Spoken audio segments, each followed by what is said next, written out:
दुलाराय बर' फरायसा आफादाबो आपिल खालामनायखौ नुदों आरो दुलाराय बर' फरायसा आफादा राजखान्थि हान्जा नङा नाथाय बिथांमोना बर' हिसाबै बर' गासैखौबो राजखान्थियावबो खौसेखौ जाजानो लुबैयो। मानगोनां दिफेन बर' सार बिथाङा जा लामायाव आवगायदों बेखौ साक्सेस खालामथों उनफोराव आरो बिनिख्रुइ गाज्रिसिन बे अबस्थाया जेन जाया। जाय समाव हाग्रामा महिलारि बिथाङा सरकाराव दङमोन समाव खोनादोंमोन जे साख्रि मोनसे मोननो थाखाय बै समाव दाम दर जायोमोन मोनसे बार्गेनिं जायोमोन। दिनै नुदों मानसिफ्रा थाइसे फैसा गारालासिनो मोनबो करापसन खालामाब्लासिनो माने थोंजोङै मेरिट बेसिसाव गावनि क्वालिटि बेसिसाव साख्रिखौ मोननो हादों। बे बेसेबांबा गिदिर बाथ्रा। मोनसे बरायथाव जों बयबो बरायनांगोन बर' हिसाबै जे गोदोनिफ्रायनो माने सुथुर बायदियै मोनसेया मोनसेखौ माने लालायनानै आवगायबोबाय थाबाय। बियो जे दिनै गमामायै दुलाराय बर' फरायसा आफादनि खावलायनायाव गावबा गावनि सार्थखौ नागारनानै जुदि खौसे जानो हायोब्ला न'खर मोनसे गावस्रानाया ज' जाफिनोबा बिनिख्रुइ गोजोनथाव बाथ्राथ' जेबो जानो हाया। बिटिसिआव बिजेपिखौ लाबोग्राया मानगोनां प्रमद बर' बिथाङानो आरो दिनै हासार होग्राया मानगोनां बिस्वजित दैमारि सार। इउपिपिएल आरो बिपिएफनि जि खौसे जालायनाय बेफोर बाथ्राया सम सम फैयो। बबेबा राजखान्थि हान्जाया जेब्ला हारसिङै माने हानाय नङा बायदि सानो आरो ज' लोगो जालायब्ला देरहासार जानो हागोन बायदि सानो अब्ला बेफोरबायदि बाथ्राया फैयो आरो मोनसे पार्टिया मोनसे पार्टिखौ एप्रच खालामो।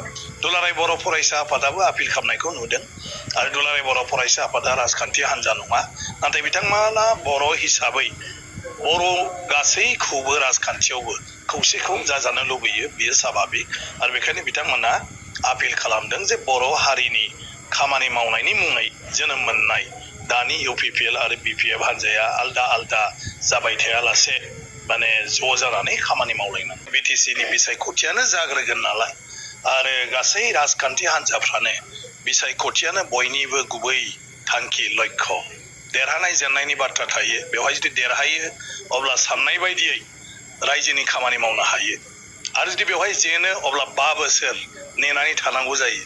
ओंखायनो बयबो जानजि खाफ्राबाय आरो बयबो जानजि खाफ्राबाय नालाय बेबायदिनो माने जेरावबो राजखान्थियारि मोनसे आबहावाखौ दा नुनो मोनगासिनो दं।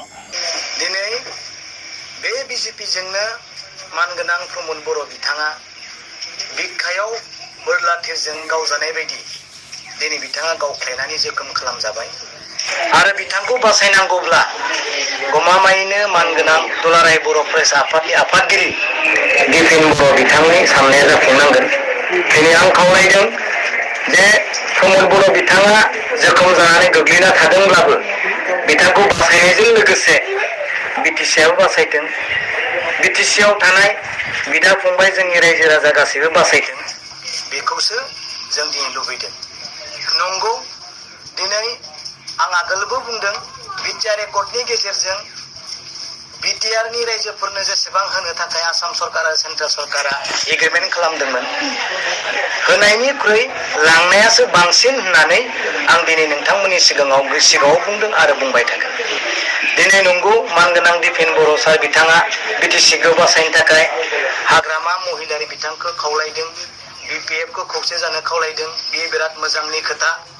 दिनै हाग्रामा महिलारिया मा दं बर्तमान जेबो गैया रायजोनो होनो हानाय जेबो गैया अब्लाबो दिनै सालायनायखौ बेबो लुबैनाय हिसाबै आं बेखौनो बुंगोन।